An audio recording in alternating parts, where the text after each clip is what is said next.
Heto na nga ang part 2, view ng Paguriran Island at Lagoon.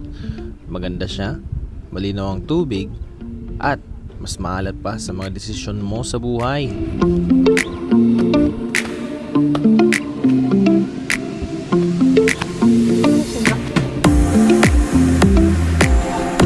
Matapos maayos ang cottage, diretso ihaw na agad kami ng pananghalian habang tanawang dagat. Sinadya talaga namin magluto agad para makakain ng maaga. Ang plano kasi pagkatapos nito, puro chill, picture at maliligo na lang kami mamaya nang wala nang ibang iniisip na gawain.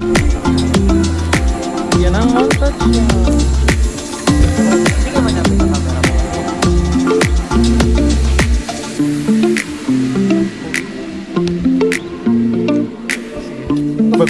Heto na ang totoong star ng vlog. Makikita nyo ang karneng iniihaw kasama ang mga maliliit na hotdog. Ang tilapia naman nakabalot na sa dahon ng saging para isunod. At ang plot twist, may fries pala kami binili doon sa public market na siyang piprituhin natin sa mantika. Buffet kung buffet ang handaan dito sa tabing dagat. Ka magpagiging ano? Walang kasi. Pagpapala ka na rin. Kasi na lang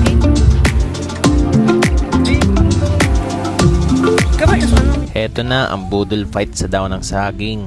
Kanin na may inihaw na karne, tilapia, hotdog at may pakwan pa sa paligid. At syempre ang fries na sosyal na nakaplato.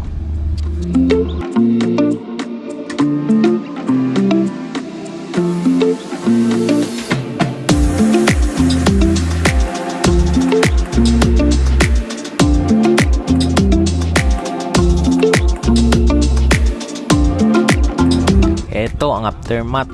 Akala namin may panghapunan pa kami kasi isang side lang ng tilapia ang nauubos. Pero plot twist, walang video kasi tinangay at kinain na pala ng aso pag-akyat namin. Hi. Hi sa may black boy. Laptop. Dahil sa tindi ng init ng tanghali, napilitan muna kaming mag-break. Walang maliligo ngayon, tulog o tunganga muna sa cottage para magpalamig habang tinutunaw ang kinain.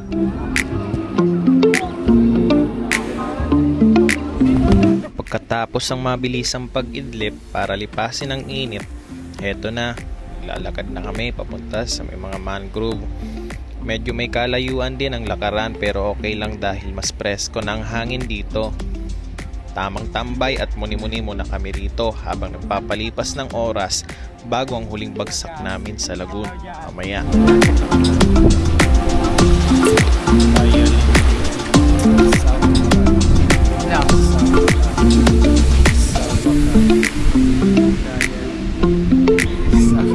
Effort. Tuwad na ito.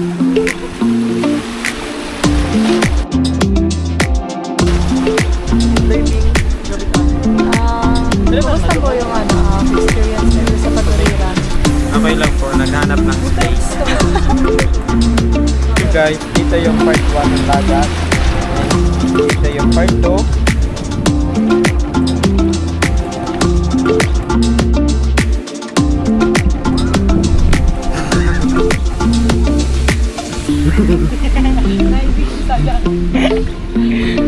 Be, smile!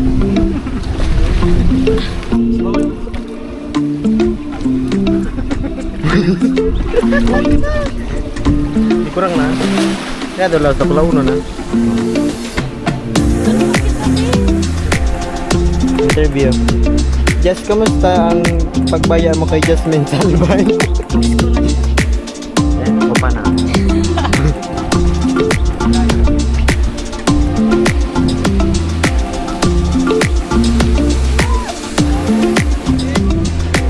Mangga!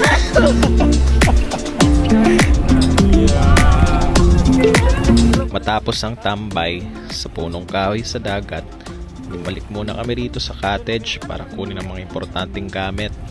Siyempre, hindi pwedeng maiwan ang mga cellphone, pampalit at iba pang props. Ito ng paghahanda para sa huling bagsak namin doon sa lagoon. Hindi muna para maligo, kundi para sa pinakaabang-abangan na picture taking at photoshoot ng magkakaibigan.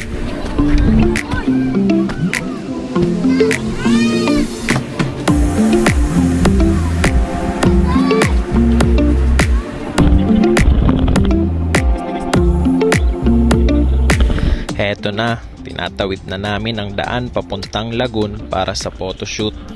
Pero bago ang pormahan, kailangan muna naming umakyat sa mga matutulis na batong to.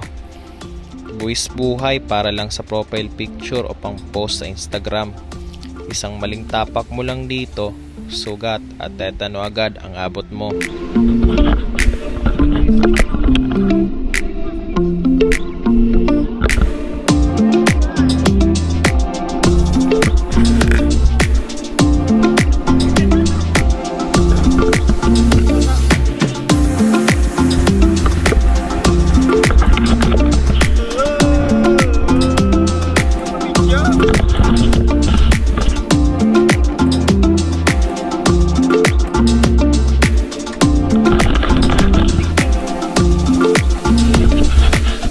Tapos ang nakakapagod na photoshoot at pag-aura sa mga bato, eto kami ngayon, pabalik na naman sa cottage.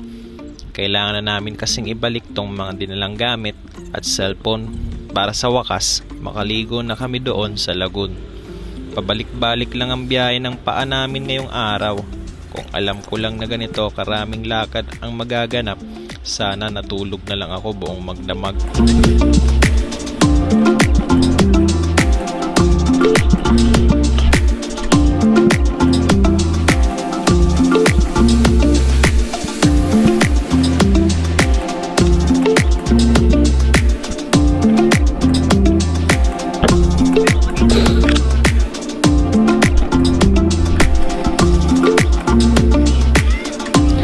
Pagkatapos ang ilang pabalik-balik na lakaran, sa wakas nakabalik na rin kami sa lagoon. At sa pagkakataong ito, para maligo na talaga, hindi na para mag-post sa bato. Medyo nabawasan na rin ang init kaya sakto lang ang tubig. Masarap sana mag-enjoy pero sa totoo lang, iniisip ko pa lang yung pagod sa pag-ahon at yung lakad pabalik mamaya sa cottage. Parang gusto ko na lang maging tilapia rito sa lagoon.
Para naman sa mga gustong tumalon, may spot din dito para mag-dive.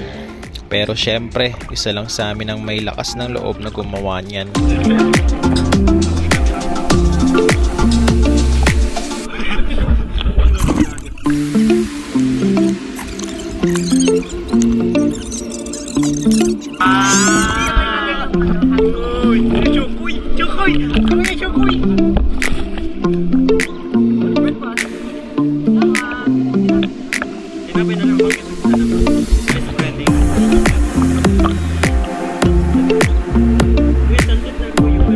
At Dito na opisyal nagtatapos ang paliligo namin sa lagoon.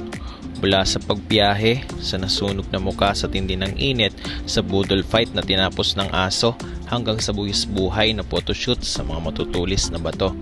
Natapos din sa wakas ang unang araw. Medyo ramdam ko na yung pagod sa buong katawan. At ang tanging hiling ko na lang ngayon ay ang makahiga at makatulog ng mahaba-haba.